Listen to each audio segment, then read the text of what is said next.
Hey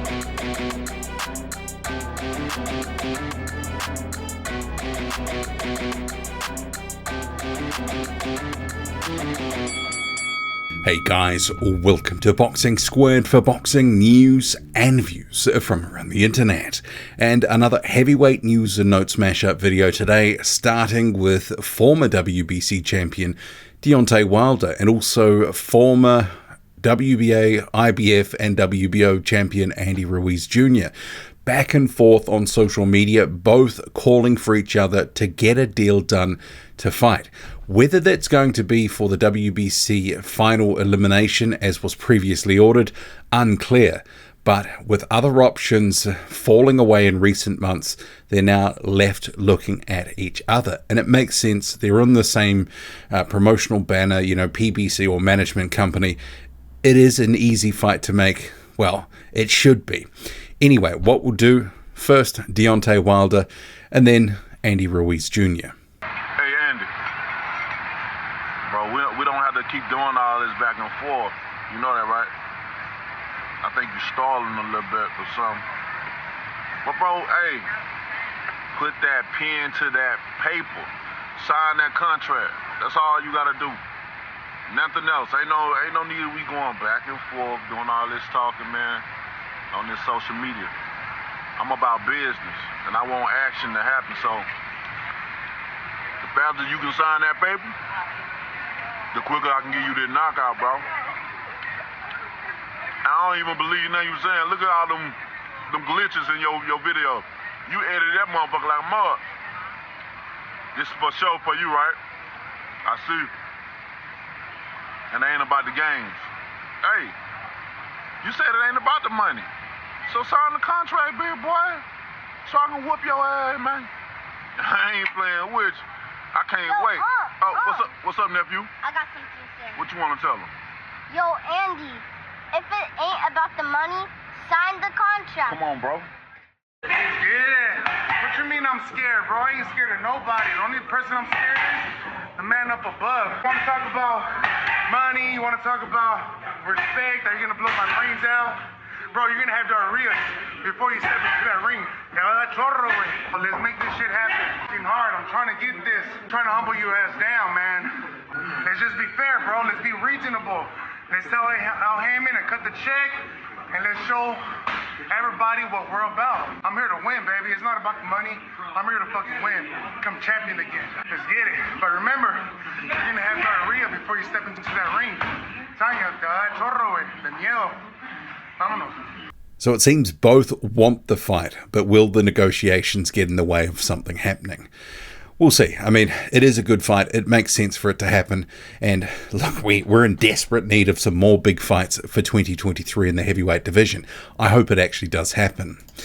Meanwhile, the WBC has come out a couple of days after Tyson Fury and his promoters announced that he would be facing Francis Ngannou in a fight in Saudi Arabia.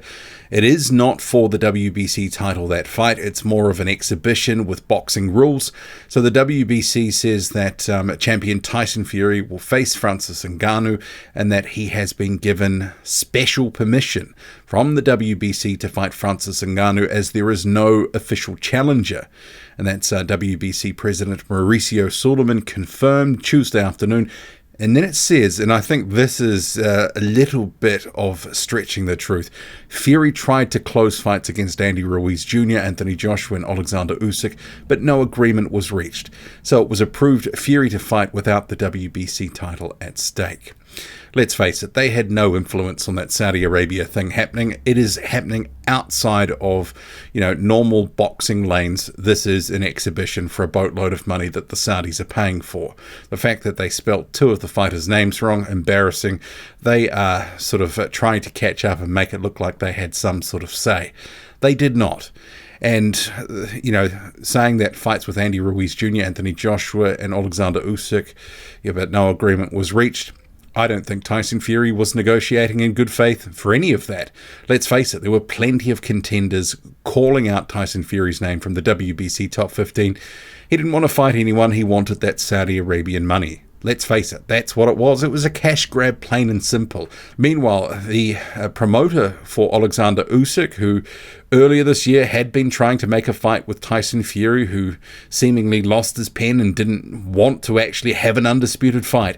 Alexander Krasjuk at the press conference for the Dubois and Usik fight, which is a mandatory challenge for Usik, Krasjuk says this is disrespectful to fans and this is what can completely destroy Tyson's image. And I guess, I've been seeing it.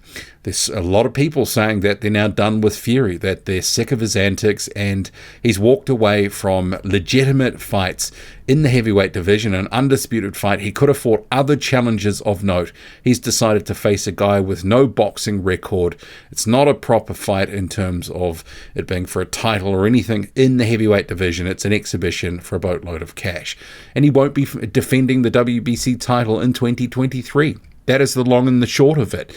Krasjuk continues, Frank Warren used to say that there's so much hate for Tyson Fury because Usik and his team came and showed up and tried to put pressure, dirty pressure. No, that's not the reason. This is the reason. He's disrespectful to fans.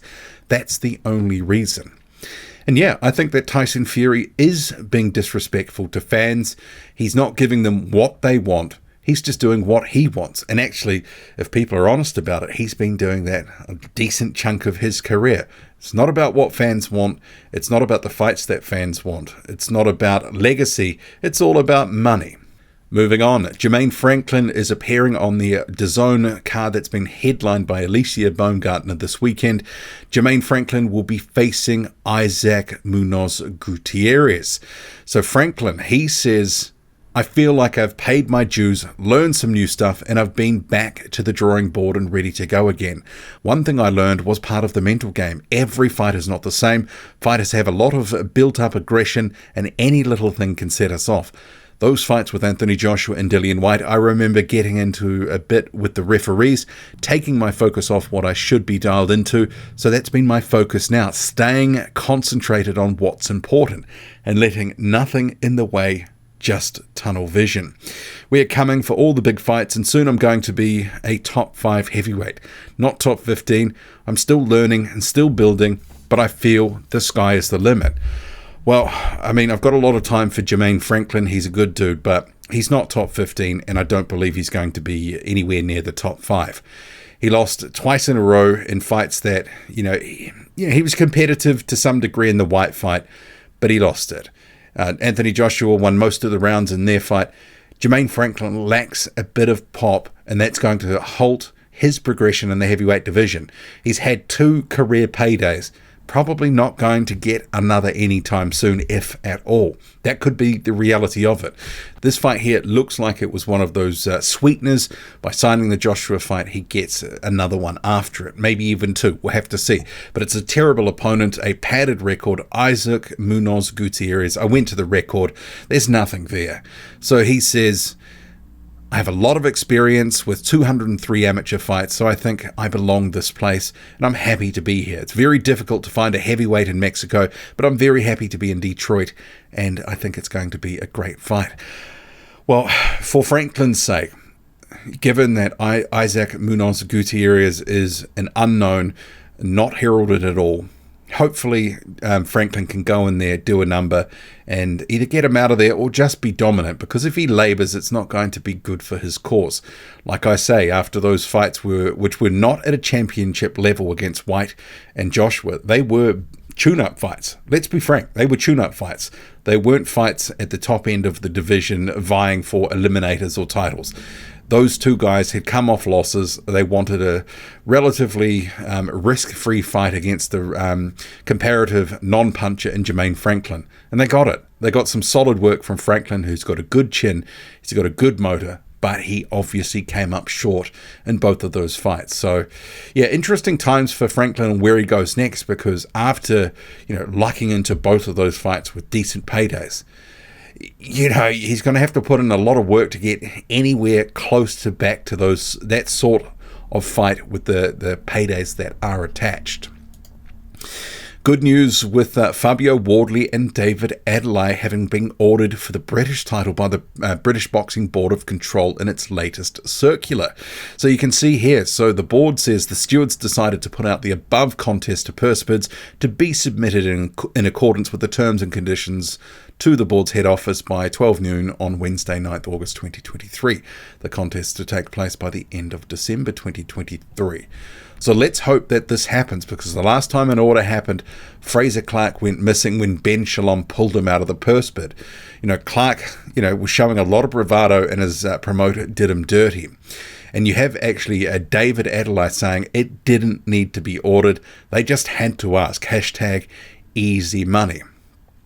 I guess the question is, with this fight, if they can make it, and I guess it's boxing, so it's a big if, is it too soon for David Adeleye? If he was facing Solomon Dacres for the English title, I'd say that was a more competitive and even matchup at this point.